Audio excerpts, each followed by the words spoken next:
नमस्कार, देशोन्नतीमध्ये मी धवल आपलं स्वागत करतो। पाहणार आहोत प्रदेशच्या टॉप 10 बातम्या। लोकसभा निवडणुकीचा निकाल 4 जूनला लागला आणि त्यामध्ये अनेकांना धक्के बसले। यात अजित पवार यांच्या राष्ट्रवादीला केवळ 1 जागेवरच समाधान मानावे लागले। अजित पवार यांनी आपली कोणतीही अद्याप भूमिका जाहीर न केल्यामुळे त्यांच्या मनात नेमकं काय चाललंय याची चर्चा आता राजकीय वर्तुळात रंगू लागली आहे।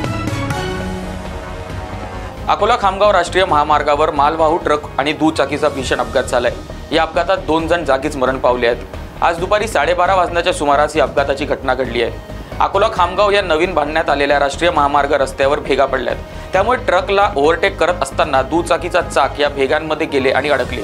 त्यानंतर मोटरसायकल स्लिप होऊन ट्रकवर आदळली। या अपघातात एकाचा ट्रकच्या मागील चाकाखाली आल्याने मृत्यू झालाय, तर दुसऱ्या व्यक्तीला देखील अपघातात जीव गमवावा लागलाय।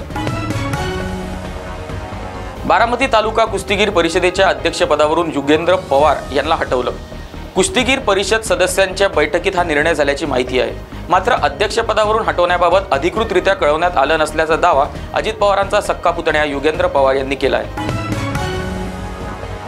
गडचिरोली पोलिसांच्या C60 दलाने मोठी कारवाई करत माओवाद्यांचा घातपाताचा डाव उधळून लावला आहे। नक्षलवाद्यांचा कॅम्प आणि कॅम्पजवळ नक्षलवाद्यांनी लावलेले IED स्फोटक यशस्वीरित्या नष्ट करण्यात पोलिसांना यश आलं आहे। दरम्यान यावेळी झालेल्या चकमकीत C60चे जवान आणि नक्षलवाद्यांमध्ये बराच वेळ गोळीबारी झाला। मात्र C60च्या जवानांनी जोरदार प्रत्युत्तर दिलं, त्यामुळे नक्षलवादी आपला कॅम्प सोडून पळून गेले। राज्यात लोकसभा निवडणुकीमध्ये काँग्रेसने जोरदार भरारी घेतली आहे। 2019च्या लोकसभा निवडणुकीमध्ये अवघी 1 जागा काँग्रेसला मिळाली होती। मात्र 2024 मध्ये काँग्रेसने गरुड झेप घेत तब्बल 13 जागा जिंकून राज्यातील सर्वात मोठा पक्ष होण्याचा मान मिळवलाय।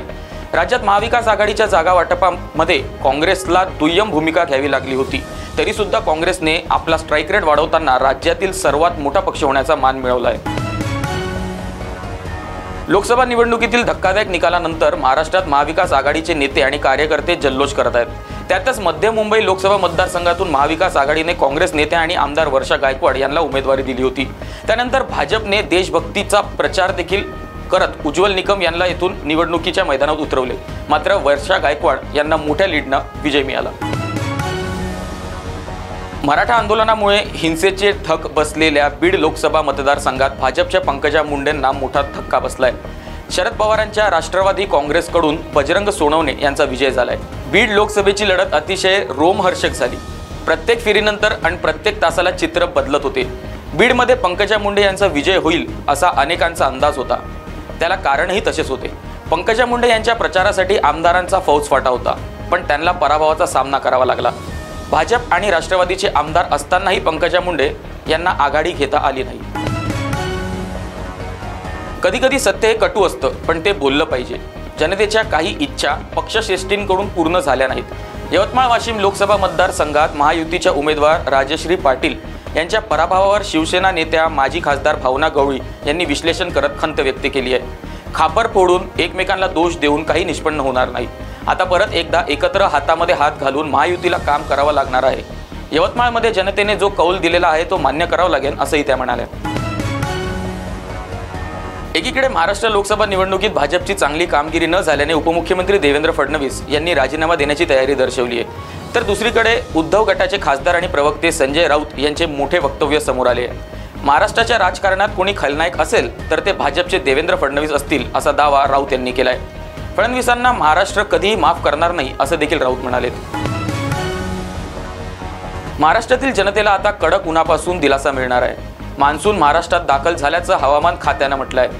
हवामान विभागाने दिलेल्या माहितीनुसार मान्सून कोकणातील रत्नागिरी, सोलापूर आणि नंतर बंगालच्या उपसागरातून इस्लामपूरपर्यंत पोहोचला असून महाराष्ट्रात मान्सून आधी अनुकूल परिस्थिती निर्माण झाली आहे। हवामान विभागाने दिलेल्या माहितीनुसार मान्सून कोकणातील रत्नागिरी, सोलापूर आणि नंतर बंगालच्या उपसागरातून इस्लामपूरपर्यंत पोहोचला असून महाराष्ट्रात मान्सूनसाठी अनुकूल परिस्थिती निर्माण झाली आहे। प्रदेशातील अशाच टॉप 10 बातम्या जाणून घेण्यासाठी बघत राहा देशोन्नती। आणि जर तुम्ही अजूनही आमच्या चॅनलला सबस्क्राईब केलं नाही तर लगेचच लाईक आणि सबस्क्राईब बटन दाबा आणि पाहत राहा देशोन्नती। नमस्कार। ठळक घडामोडींसाठी देशोन्नती न्यूज चॅनलला सबस्क्राईब करा आणि बेल आयकॉन प्रेस करा।